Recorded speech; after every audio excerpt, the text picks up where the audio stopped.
Dans une précédente interview, Guilhem Velvekaskias avait parlé de ses activités dans la lutte contre le vieillissement. Et aujourd'hui, on va parler des obstacles administratifs à l'allongement de la durée de vie et de comment on pourrait les surmonter. Et c'est parti. Donc, bonjour Guilhem. Alors, je me souviens d'une discussion qu'on avait eue où tu parlais d'une sorte de cercle vicieux administratif qui bloque la recherche contre le vieillissement. Est-ce que tu pourrais essayer d'expliquer ça? Ce qui se passe, du moins c'est comme ça que je le vois, c'est que, vu que pour l'instant, le vieillissement n'est pas considéré comme une maladie, personne va aller se battre le premier pour faire... c'est-à-dire, il faut jamais être le premier, on va dire. C'est bien d'être le deuxième.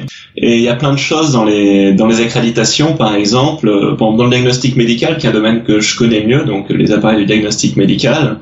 Bon, le premier qui va sortir un appareil du diagnostic médical, ça va lui coûter une fortune de le sortir. Il va devoir passer énormément plus de process que le deuxième, qui va pouvoir faire, par exemple, ce qu'on appelle un 510K, c'est une procédure par équivalence. Et dans le cas du vieillissement, du coup, comme le vieillissement n'est pas considéré comme une maladie, personne ne veut y aller le premier. Donc du coup, chacun reste à sa place. Éventuellement, si quelqu'un décidait d'y aller et que le vieillissement était reconnu comme une maladie, il ferait face à un premier problème qui est, même si c'était reconnu, la deuxième phase, après, c'est arriver à trouver des biomarqueurs. Des biomarqueurs, c'est des choses qu'on peut mesurer dans un organisme, le cholestérol, la taille, le poids, enfin tout ce qu'on veut, n'importe quoi qu'on puisse trouver dans le sang et qu'on pourrait mesurer, par exemple, est un biomarqueur. Et il va devoir trouver un ensemble de biomarqueurs qui va être reconnu par l'organisme d'accréditation, qui va permettre de dire est-ce que oui ou non il ralentit le vieillissement. Et comme il va être le premier à le faire, et que comme le vieillissement n'est pas reconnu comme une maladie, personne fait de recherche là-dessus, et il va à nouveau se retrouver bloqué par ça. Donc il va devoir réinvestir énormément de temps et d'argent pour arriver à convaincre la FDA, par exemple aux États-Unis, que tel biomarqueur sont un bon indicateur du vieillissement.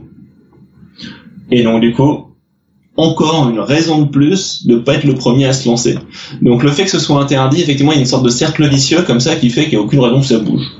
Sauf si un jour le vieillissement entre les comme une maladie. Là, les gens commenceront à chercher des biomarqueurs liés au vieillissement. Certains tenteront de passer des tests cliniques sur certaines molécules susceptibles de le guérir en se basant sur ces biomarqueurs. Et là, la roue sera lancée. Et là, ça pourra aller vraiment très vite. Donc en gros, personne n'a envie d'être le premier à se farcir tout le lobbying et la recherche de biomarqueurs, et du coup, personne ne fait le premier pas. C'est exactement ça. Dans le cas du vieillissement, le premier se tape tout le lobbying pour convaincre de reconnaître que le vieillissement est une maladie. Après tout le lobbying pour convaincre que tel et tel biomarqueur pour être des bons indicateurs du vieillissement, donc il va pouvoir les utiliser dans le cadre de son test clinique.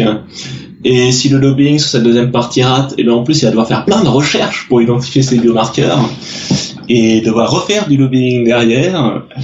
Et ça, c'est dans l'hypothèse où en plus il avait déjà une molécule susceptible de guérir le vieillissement. Et du coup, est-ce qu'il y a des initiatives pour essayer de casser ce cercle vicieux? Ce qui se passe du coup, c'est qu'il y a des très belles initiatives d'organismes, que ce soit Aubrey de Grey par exemple, ou ses collègues, qui vont aller chercher dans leur recherche, qui vont aller chercher vraiment sur les causes fondamentales du vieillissement, et qui du coup mettent le doigt sur plein de petits biomarqueurs à droite à gauche.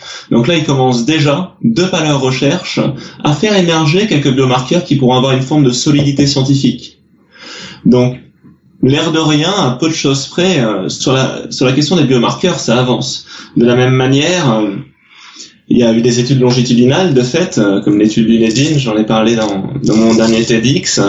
Il y a également toutes ces initiatives autour de la collecte de données médicales à l'échelle de populations entières, comme en Estonie, ce genre de choses, qui va nous permettre de faire des corrélations fortes entre de nombreux biomarqueurs, donc de nombreuses choses qu'on peut mesurer dans un corps humain, et l'âge et la santé, l'espérance de vie, a posteriori, parce qu'au bout d'un moment, ces gens vont mourir, donc on va savoir de quoi ils meurent, et donc est-ce qu'ils étaient en bonne santé au moment où on a eu ces données, et donc au bout d'un moment, avec ces initiatives combinées, à la fois des chercheurs un peu visionnaires et courageux qui vont aller s'attaquer aux causes fondamentales du vieillissement, et à la fois ces initiatives de collecte de données médicales à l'échelle d'un pays entier, on va se retrouver, pour un peu que quelques chercheurs fassent l'effort de collecter, enfin de traiter les données, mais ce qui est le cas, j'en connais quelques-uns, avec des ensembles de biomarqueurs fortement susceptible de convaincre des organismes comme la FDA qui sont réellement représentatifs du vieillissement d'un individu.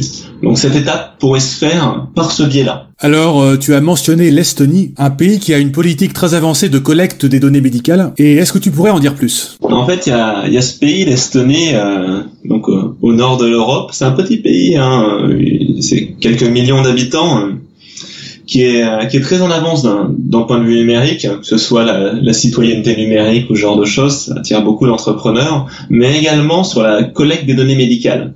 Ça fait plusieurs années maintenant qu'ils ont fait une base de données, je crois qu'ils l'appellent la base X parce qu'ils croisent les choses, où ils collectent toutes les prescriptions médicales de chacun des citoyens, tous les résultats d'analyse, toutes ces choses-là, tout ce qui est lié, tous les résultats d'auscultation, et également depuis quelques années, il y a une initiative du professeur Andrés Metspalou, que j'ai rencontré là-bas d'ailleurs, qui est très sympathique, où ils ont commencé à séquencer et à prendre des échantillons de sang, mais surtout à séquencer le génome d'une grande quantité d'Estoniens. L'idée, c'est que dans 5 ans, je crois, il y a quelque chose comme 10% de la population estonienne qui soit séquencée, donc mais des séquençages intégral, donc l'intégralité de leur génome, et qui soit intégrée à la base X.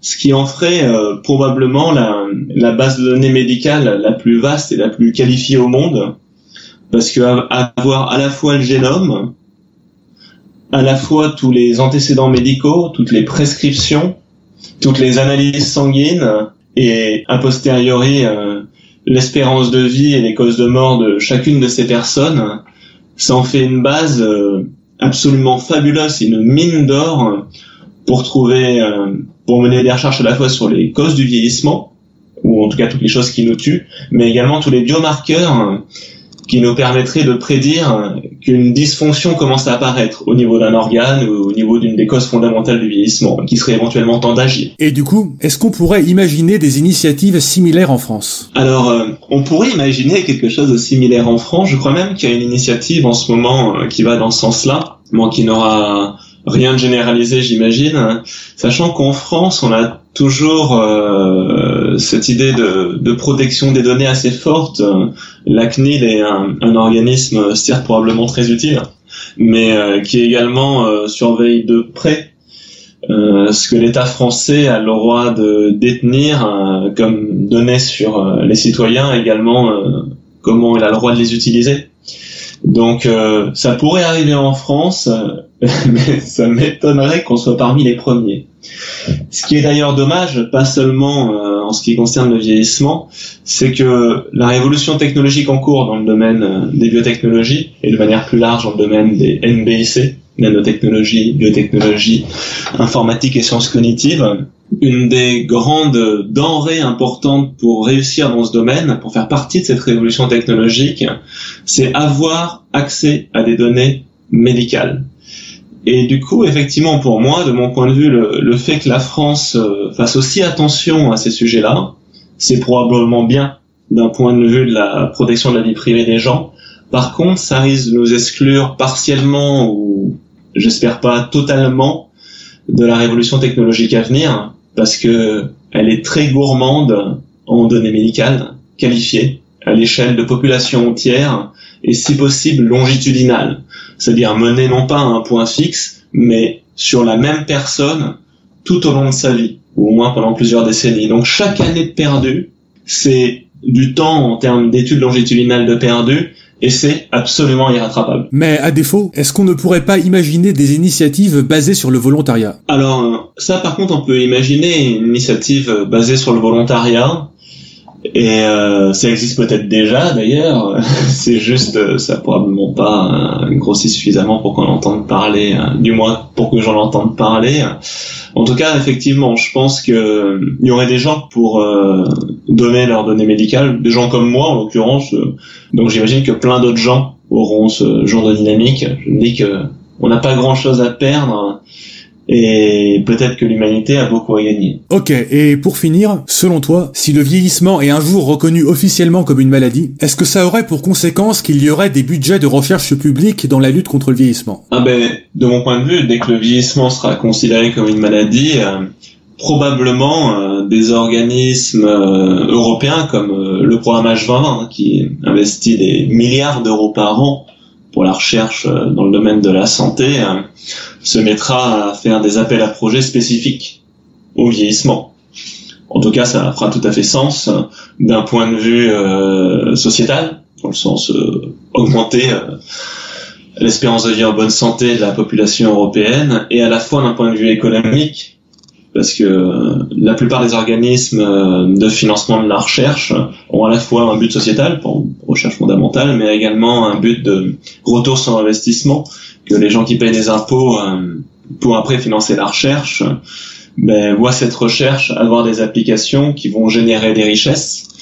Et du coup, à partir du moment où le vieillissement est considéré comme une maladie, et qu'on puisse considérer que certaines personnes auront envie d'acheter ce type de traitement, alors ça créera une activité économique. Donc, c'est des domaines de recherche qui seront probablement financés également sur fonds publics. Eh bien, merci Guilhem. Si vous avez aimé cette interview, n'hésitez pas à la liker, à la partager sur les réseaux sociaux et à vous abonner en mettant la cloche. À la prochaine.